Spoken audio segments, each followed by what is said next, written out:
நிறைய பயிற்சிகளை பல இடங்களில் உபதேசமாக நான் வாங்குகிறேன். யூடியூப்லேயும் பல பேர் பேசுகிறத நான் கேட்குறேன். மந்திரங்கள், பயிற்சிகள் எல்லாத்தையுமே கேட்குறேன். ஆனாலும் வாழ்க்கையில் ஜெயிக்க முடியல. அந்த பயிற்சியில் என்னால் ஒரு உயர்நிலையை அடைய முடியல. வெற்றிங்கிறது கிடைக்க மாட்டேங்குது. எங்கே தப்பு பண்ணுறேன்னு எனக்கு புரியலை அப்படின்னு ஒரு கேள்வி உங்கள் மனசில் ஓடிக்கிட்டே இருக்கும். ஒரு சந்தேகம் ஓடிக்கிட்டே இருக்கும். அதை பற்றின ஒரு அற்புதமான தெளிதல்.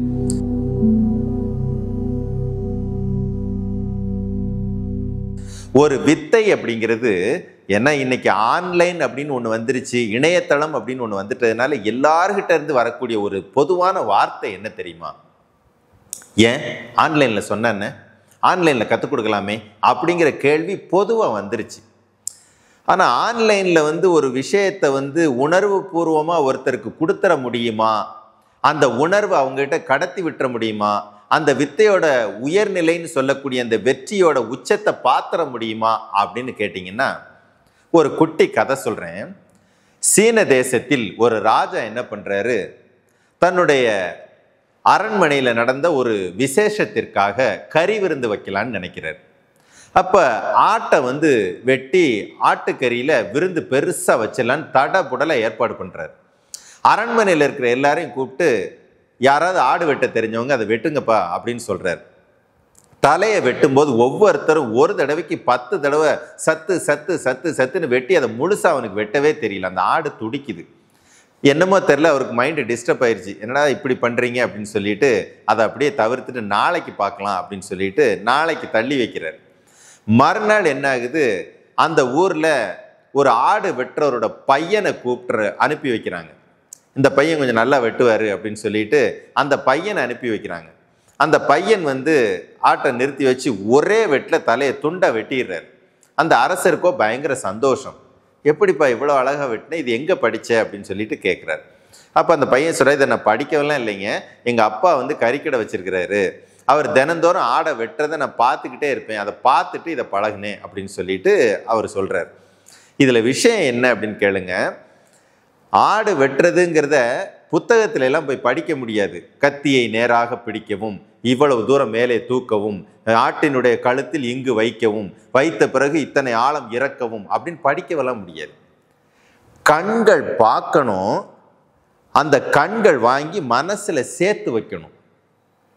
இதை கொடுக்கிறவருமே மனசுல இருக்கணும், விஷயம் கண்ணு வழியா வெளிப்படுத்தணும். வித்தைகள் அப்படித்தான் அதை கடத்த முடியும். ஒரு வித்தை என்கிட்ட இருக்குது, என் மனசுக்குள்ள இருக்கிற விஷயத்த உணர்வாக்கி என் கண்களுக்கு கொண்டு அவங்க கிட்ட கடத்தணும். வாங்குறவர் கண் வழியா பார்த்து உணர்வுகளை அப்படியே கண் வழியா வாங்கி மனசுக்குள்ள சேர்க்கணும். அப்படி தன்னுடைய கண்ணையும் கருத்தையும் வித்தையின் மேல் மட்டுமே வைக்க தெரிந்தவர்களுக்கு மட்டும்தான் வித்தை ஜெயிக்கும். நீங்க மந்திர ஜபம் உபதேசமா வாங்கிக்கோங்க, இல்லை தியானம், வாசி, குண்டலினி, இன்னும் என்னென்ன வித்தைகள் எல்லாம் உபதேசமாக வாங்கி இருந்தாலும் சரி, உங்களுடைய கண்கள் அந்த வித்தையை நான் சரியாக கவனிக்கிறேன், உள்வாங்குகிறேன்கிற உணர்வோட, ஏன்னா இதெல்லாம் ஒரு கேமரா மாதிரி அப்படியே வாங்கி உள்ளே கொண்டு ஸ்டோர் பண்ணி வைக்கணும். இது எனக்கானது, நான் வாங்கி அப்படியே உள்ளே வைக்க போகிறேன், அதை அப்படியே என்னை செயல்படுத்த போகுது அப்படிங்கிற உணர்வோடு வாங்கணும். நான் பணம் கட்டிட்டேன், இல்லை யூடியூப்பில் யாரோ சொல்லிட்டாங்க, போகிற போக்கில் நான் கேட்டுக்கிட்டேன் அப்படின்னு இருந்துச்சு அப்படின்னா, ஆன்லைனில் சொன்னாங்க, போகிற போக்கில் நான் என் காதில் வாங்கிட்டேன் அப்படின்னு இருந்துச்சு அப்படின்னா, வித்தைகள் சிறுசோ பெருசோ உங்களுக்கான பலனை கொடுக்கவே செய்யாது. உங்களுடைய கண்கள் எப்பொழுதுமே அதை அப்படியே உள்ளே வாங்கிறதுக்கு ரெடியாக இருக்கணும். கேட்டை இப்படி திறந்த வாக்கில் வாங்கினதை மனசில் கொண்டு போய் அப்படியே அழுக்கே இல்லாமல் அப்பழுக்கு இல்லாமல் சேர்த்து வைக்கணும். சேர்த்து வச்சா மட்டும்தான் அந்த மனம் உள்ளிருந்து அதை தேவைப்படும் போது அதனோட எப்போ செய்யணும், எப்படி செய்யணுங்கிற உணர்வோடு வெளிப்படுத்தும். அது பயிற்சி உங்களுக்கு அப்படியே உணர்வோட செயல்பாட்டுக்கும் வரும். எந்த வித்தையாக இருந்தாலும் சரி, ஒரு வித்தையை வாங்கும் பொழுது கண்ணும் மனம் என்று அங்கே இருக்கக்கூடிய அந்த கருத்தும் ஊன்றி கவனிக்கக்கூடிய அந்த உணர்வும் சரியாக இருக்கும் பட்சத்தில் நீங்கள் எடுக்கக்கூடிய சின்ன சின்ன உபதேசங்கள் கூட பெரிய பெரிய வெற்றியை கொடுக்கும். இன்னைக்கு காலம் என்னாச்சு, பூராமே இணையதளம். இணையதளம்னு வந்ததுக்கப்புறம் ரொம்ப மனிதனுக்கு சோம்பேறித்தனம் அதிகமாயிருச்சு.